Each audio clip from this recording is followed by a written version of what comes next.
Čau, mani sauc Liena, un šī būs mana trešā saudēšanās reize.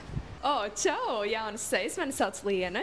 Čau, ļoti patīkami tevi te redzēt. Es esmu Liana. Esmu jaunais konsultants, 2 mēnešus šeit jau strādāju.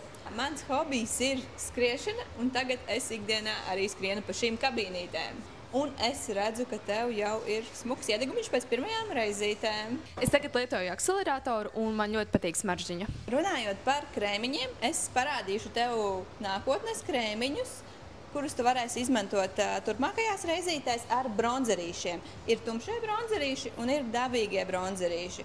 Bronzerīši rada gan tūlītēju, gan novēlotu efektiņu. Es parādīšu savu mīļāko klientu iecienītāko krēmiņu. Tā, hotiņš būs klientu iemīļotākais krēmiņš ar dabīgajiem un tumšajiem bronzerīšiem. Tā, mans mīļākais krēmiņš ir kosts. Viņam ir superīgs aromātiņš un rada ļoti skaistu iedegumu.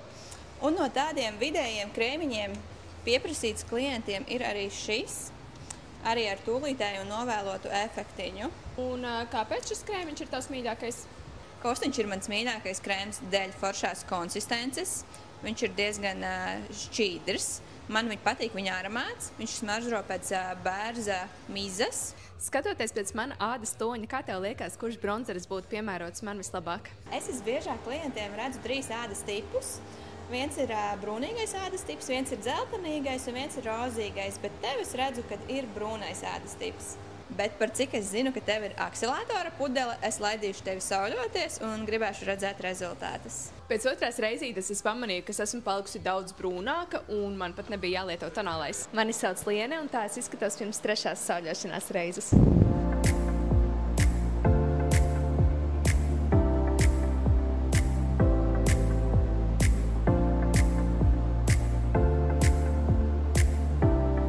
Mana testa sirsniņa ir gatava, un arī es esmu gatava spektrai.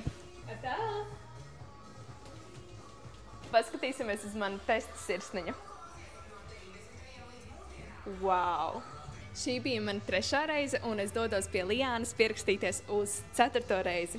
Tiekamies pēc 48 stundām un neaizmirsti par ādas mitrināšanu. Paldies tev un paldies par izglītojošo informāciju par bronzeriem un tiekamies pēc 48 stundām. Atā!